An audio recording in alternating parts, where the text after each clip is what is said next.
Пайгамбар саллаллаху алейхи ва саллям марра бихи ва хуа ягрису гарсан. Bir жолы өтіп баратса, Абу Хурайра көчөт егіп аткан екен. Көчөт егіп аткан екен. Пайгамбарыбыз айтты, фақалы, я Абу Хурайра, ей, мәлләди тагрис? Не егіп атасың деді эле? Гирасан не? Ушу көчөттөрдү егіп атам деді. Пайгамбарыбыз айтты, ала адуллук ала гираси хайру лака мин хада?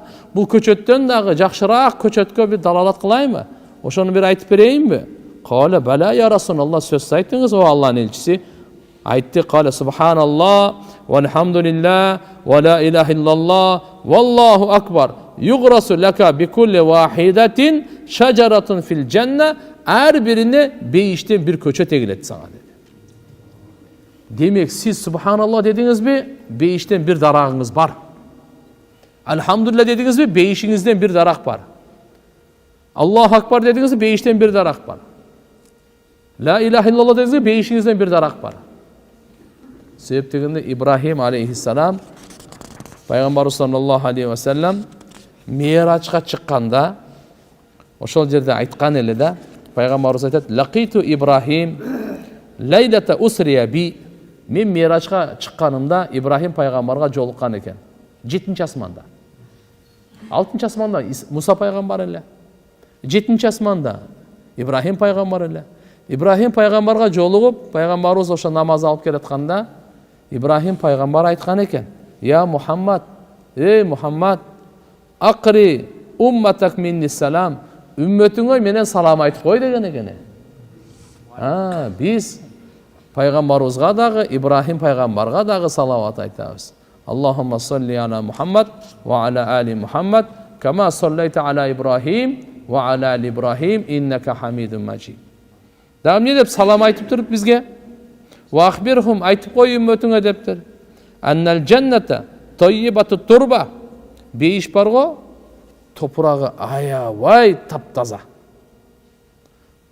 Азбатул ма, суусу аябай даамдуу. Ва аннаха қи'анун, анын жери барго, мындай өңгүл-дөңгүл эмес, түп-түз дейт. Ушу эккенге, тиккенге аябай даяр. Ва анна гирасаха, анын ошо дарактары, көчөт эгиндери, дарактары, субханаллах, вальхамдулиллах, ва ла илаха иллаллах, валлаху акбар деген экен. Мынакей. Демек тугандар, биз эгер ушу зикирди кылсаңыз, ушуну элестетип, ушуну эстеп калыңыз. 100 жолу айттыңызбы, бейиште 100 дарагыңыз бар. 1000 жолу айттыңызбы, бейиште 1000 дарагыңыз бар. Бүгүн 1000 айттыңыз, эртеге 1000, дагы 1000ди коштуңуз. Эми бул жерде фальятанафасил мутанафисун, жарышкандар майданга чыгып, жарыша берсин дейт. Ким канча кылат экен? Жарышпайлыбы? Биз азыр ушакта жарышпай,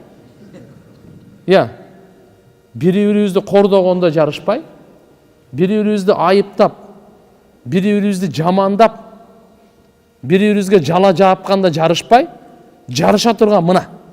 Фастабикул хайрат, Алла Таала буйрук берген. Силер жакшы иштерде жарышсаңар, жакшы иштерде жарышсаңар, дозокко жарышпай.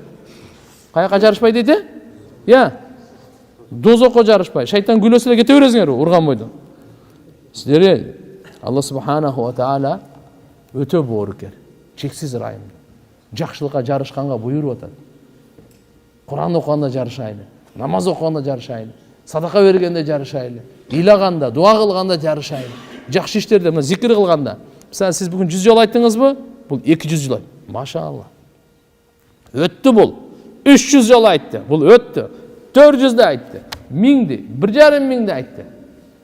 Алла Таала, я юхалладин аману зкуруллаха зикран катира. Эй иман келтиргендер, өтө көп зикир кылла деп. Канчалык зикир кылсак, ошончолук нурланабыз, ошончолук мына бейиште нелер тигилет экен? Канча дарактар тигилет экен? Бул пайгамбар саллаллаху алейхи ва салламдын хадиси.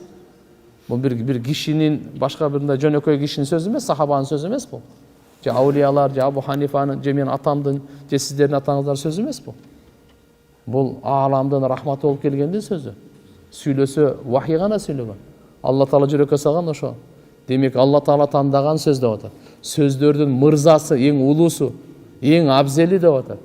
Баятан бери канча деген куласа жыйынтыгын айтып коелу. Демек бейиште дарак тигилеби? даракты келет. Кыямат күнү эмне болот экен булар? Калкан болот деди. Дүйнөдө дагы калкан, ахиретте дагы бул калкан. Жөнөкөй нерсе эмес тугандар. Алла Тааланын эң сүйкүндүү, эң ута турган, эң пайда ала турган мынакей рабих, рибх. Ушун үчүн айткан мына жердеги рабихун, рабихун маана пайгамбар саллаллаху алейхи ва саллям баххин деп айтып атканы бул ушу сөздүн мааниси ушу. Кандай дагы утту, кандай дагы пайдалуу. Биз лотереядан утуп сүйүнүп жүрөбүз азыр. Мына утук. Чыныгы утук бейиштен утту бул. Күнөөлөр 20 сооп жазылып 20 күнө кечирилип атабы? Бул өзүнчө кетип атат мына. Бүгүнкү мынакей сабактан туугандар кайсынысынан баштасаңыз дагы боло берет. Бул зикирлерден алхамдулилля биз аракет кылайлы. Иншалла жараткан Алла субхана ва таала баарыбызга өзү тоофик берсин. Кудай калса кийинки сабакта дагы ушу зикирлерден улантабыз, дуалардан улантабыз. Бирок ушуларды эстеп калайлы, жазып калайлы, акырын баштайлы. Кандай дедиңиздер? Акылдуу адам дароо баштайт. Колдон келишинче. Bir 3-4 жол айтып коюп жатыңыз хотя бы. 100 жол айтпасаңыз дагы. Шайтан айтат да 100 жол качан айтасың деп. Айтат да ушинтипчи. Ошон заранее айтып атам да силерге. Анда 50 жол айтып кол. Шайтан айтат дагы ана барып. Азыр мына киши мына тигини кара, буну кара, ал менен сүйлөш. 50-ни качан айтат? Көп кылып көрсөтөт да булчу. 10 да айтыңыз. Аны 1-2 жол болгондон кийин шайтан кача баштайт сиздечи.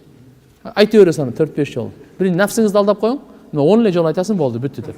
10 жол айтканда шайтан алсырай чөт. Анан 20-ны кылып коесуз. Кетти. Жасап машаалла.